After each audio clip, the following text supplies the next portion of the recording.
दोस्तों तो आज से Caliber mining and logistic IPO open हो रहा है। तो चलिए जानते हैं कि कंपनी का बिजनेस कैसा है, इसके फाइनेंशियल कैसे हैं। ग्रे मार्केट में इसका प्रीमियम भी काफ़ी बढ़िया प्राइस के ऊपर ट्रेड कर रहा। तो चलिए जानते हैं कि आईपीओ में अप्लाई करना चाहिए या फिर नहीं करना चाहिए।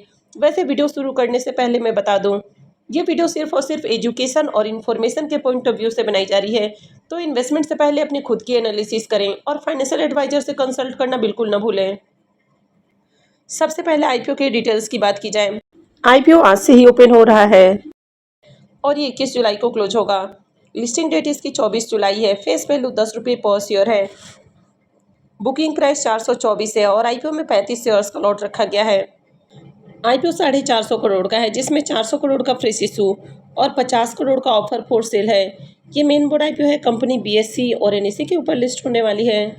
आईपीओ के रिजर्वेशन पोर्शन को देखें तो इस आईपीओ में क्यूआईबीज के लिए 50% का पोर्शन है, रिटेलर्स के लिए 35% और एचएनआईज के लिए 15% का पोर्शन रखा गया है। लॉट साइज को देखें तो आईपीओ में 35 शेयर्स का लॉट है और एक लॉट के ऊपर मिनिमम इन्वेस्टमेंट 14,840 रुपये है। कंपनी के बिजनेस के बारे में बात करें तो कंपनी 2014 में इनकॉर्पोरेट हुई है। कंपनी कोल माइनिंग और लॉजिस्टिक्स से रिलेटेड काम करती है, यानी कि खदान से जो कोयला निकालना होता है, साथ ही उनकी जो लोडिंग होती है, यानी कि उनकी लॉजिस्टिक भी करती है। ये एक महाराष्ट्र बेस्ड कंपनी है। कंपनी कोल माइनिंग का काम करती है, लेकिन कंपनी का खुद का कोल माइन नहीं है, बल्कि कंपनी कॉन्ट्रैक्ट के ऊपर काम करती है। तो जो कोल वाली कंपनियां होती हैं या जो फिर सरकारी संस्थाएं हैं, तो कंपनी उनके लिए कोल माइनिंग करती है।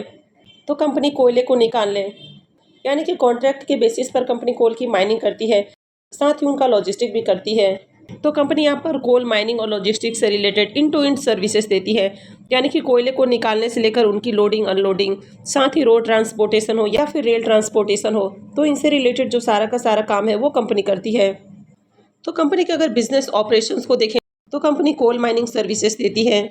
इसके बाद लॉजिस्टिक है, रेल कोऑर्डिनेशंस और कोल ट्रेडिंग है। तो कंपनी के लार्जेस्ट कस्टमर्स में आपको कोल इंडिया लिमिटेड की सब्सिडरी कंपनियां देखने को मिल जाती हैं, जैसे कि वेस्टर्न कोलफील्ड लिमिटेड और नॉर्थर्न कोलफील्ड लिमिटेड है। तो कंपनी महाराष्ट्र, छत्तीसगढ़ और मध्य प्रदेश के अंदर काम करती है। कंपनी के पास अभी 1911 व्हीकल्स, प्लांट और मशीनरीज का समूह देखने को मिल जाता है, जिसमें से 100 व्हीकल्स, प्लांट और मशीनरीज ये लीज बेसिस के ऊपर हैं। तो इसमें से 883 टिपर हैं, 64 लोडर, 162 एक्सकेवेटर्स और 362 टिप टिलर्स है। इसमें भी 5,521 एम्प्लॉयज़ काम कर रहे हैं। तो बिज़नेस को देखें तो अच्छा बिजनेस है। कंपनी के अगर फाइनेंशियल को देखें तो यहाँ पर 24, 25 और 26 3 सालों का कंप्लीट फाइनेंशियल है। तो सबसे पहले कंपनी के एसेट को देखें तो फाइनेंशियल 24 में कंपनी का एसेट 1200 करोड़ का है, 25 में 1400 करोड़ और 26 में 2000 करोड़ का एसेट है। इनकम को देखें तो फाइनेंशियल 24 के अंदर 957 करोड़ का इनकम है, 25 में बढ़ के 1435 करोड़ और 26 में 1684 करोड़ का इनकम है। तो इसका इनकम लगातार इंक्रीज हुआ है। प्रॉफिट को देखें तो फाइनेंशियल 25 के अंदर कंपनी का प्रॉफिट 95 करोड़ का है, 25 में बढ़ के 131 करोड़ और 26 के अंदर देखें तो 157 करोड़ का प्रॉफिट है। तो कंपनी प्रॉफिटेबल है और साल दर साल इसका प्रॉफिट भी इंक्रीज हुआ है।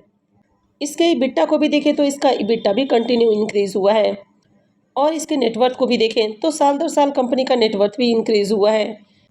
अगर कंपनी के रिजर्व को भी देखें तो साल दर साल कंपनी का रिजर्व भी बढ़ा है और अभी कंपनी के पास 593 करोड़ का रिजर्व है। अगर कर्ज को देखें तो कंपनी का कर्ज भी लगातार इंक्रीज हुआ है। 1,057 करोड़ का कंपनी के ऊपर कर्ज है। तो कंपनी के ऊपर कर्ज बहुत ज़्यादा है, तो ये इसमें एक बड़ा नेगेटिव है। वैसे यहाँ पर कंपनी आईपीओ से जो फंड रेज करने वाली है तो उसमें से 208 करोड़ रुपए कर्ज के भुगतान के ऊपर खर्च करेगी, लेकिन इसके बावजूद भी कंपनी के ऊपर कर्ज ज़्यादा ही रहेगा, यानी कि कंपनी के पास जितना रिजर्व है उससे कहीं ज़्यादा कर्ज है। तो ओवरऑल फाइनेंशियल को देखें तो ओके फाइनेंशियल है, ज़्यादा अट्रैक्टिव फाइनेंशियल नहीं है। इसके केपीआई को देखें तो इसका आरओसी 16 से अबव है, तो आरओसी अच्छा है। डेट टू इक्विटी रेशियो 1.63 का है, तो कंपनी के ऊपर कर्ज ज़्यादा है। रिटर्न और नेटवर्थ भी इसका 24 से अबव है, तो ये भी शानदार है। पैट मार्जिन 9.41 का है, तो ओके पैट मार्जिन है। ईबिटा मार्जिन भी इसका अच्छा है और प्राइस टू बुक वैल्यू को देखें तो 7.33 का है, तो ये थोड़ा सा हाई है। ईपीएस इसका 21.23 का है, तो बढ़िया ईपीएस है। पी मल्टीपल 15.02 का है। तो पी वाइज देखें तो कंपनी एक्सपेंसिव प्राइस के ऊपर आईपीओ लेकर आई है। तो चलिए एक बार इसको इसके लिस्टेड पीयर कंपनियों से भी कंपेयर करके देख लेते हैं। तो कंपनी के अगर पी मल्टीपल को देखें तो इसका पी मल्टीपल 15.02 का है। पावर मेस प्रोजेक्ट का पी मल्टीपल 22.94 का, एनसीसी लिमिटेड का 13.59 का और सिंधु ट्रेड का 97.15 का पी मल्टीपल है।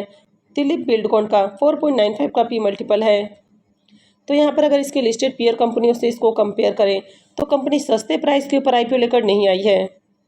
प्रमोटर्स की होल्डिंग अभी 90.91% है, जो कि आईपीओ लिस्टिंग के बाद कम हो जाएगी। कंपनी का मार्केट कैप 2771 करोड़ का है, यानी कि ये स्मॉल कैप साइज की कंपनी है।